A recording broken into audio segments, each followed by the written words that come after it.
G'day, I'm Mark Hoth and welcome to Swift Almanac, where we teach you the basics of Swift in 10 minutes or less.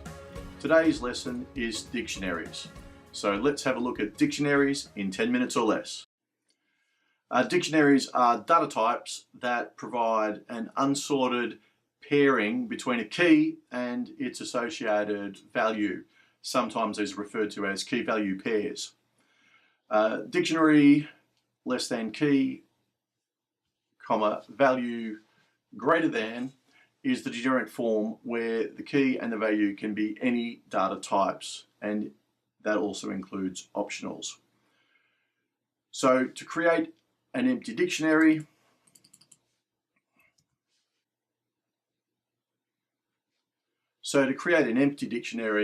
we create a variable, names of integers, and that will have this sort of array type syntax where we pass the integer followed by a string and an initializer. Now this creates a dictionary with an int as a key and a string as a value. Names of integers 16 equals 16.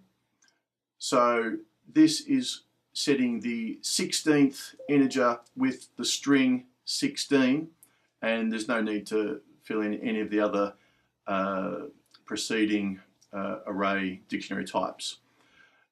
If we want to set this to be an empty dictionary, then we just go names of integers equals and then square brace colon square brace. That wipes all values in the dictionary, but it will still be of the type int and string for the key and the value. If we want to create a dictionary with literals, then we can do something like this, where we go variable airports is a dictionary of string and string, and that's equal to SFO, which is San Francisco, or Honolulu, Hon, or Melbourne. Now you can access dictionary elements similar to arrays.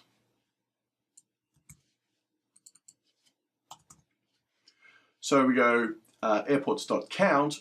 If the airports is empty, then we are empty, else we have airports.count items, and if we run that, we'll see that we have 3 items, San Fran, Honolulu, and Melbourne.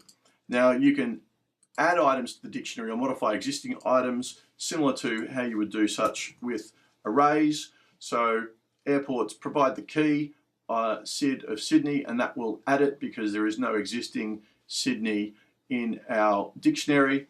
And if we wish to change something, then if we provide a key, we can replace the value just like this.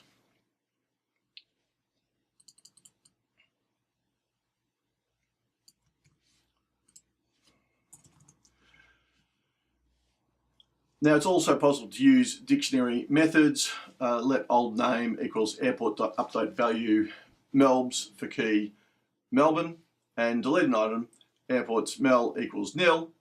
Let old equals airports.remove value for key Sydney, and if we print out airports, we get what's left over, which is Honolulu and San Francisco.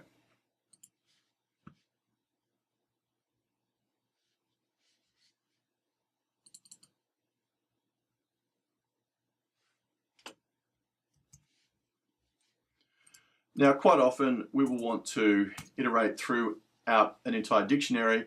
So for all keys, we can do it as such. For airport code in airport.keys, print airport code, and that will place every key into this temporary variable airport code. And for all values, we can just use the dot values, and so airport name is replaced in every instance that it's available here.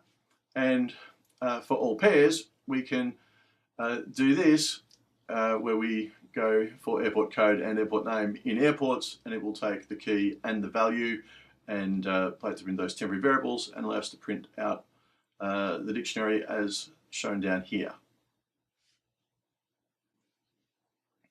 Now, as I said, dictionaries are or cannot be sorted, and so quite often you wish to place the values of a dictionary into an array so that it can be sorted.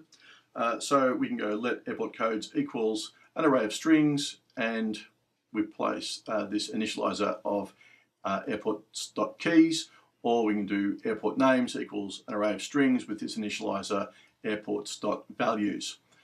As the dictionaries are unsorted, if you want to access members in an ordered succession, you will need to use the sorted method. Let sorted codes equals airports.sorted, and then pass these values of the first item and the second item, the keys, and the key value and the key value of the next items in the dictionary. Sorted codes, however, is not a dictionary. It will be an array because dictionaries cannot be sorted. And if we print sorted codes, it will perhaps, there you go, key on value Honolulu and key SFO value San Fran. And that is the value of sorted codes. Well, that's it for dictionaries. If you have any questions about the tutorial, then please leave a comment below or hit me up on Twitter @SwiftAlmanac.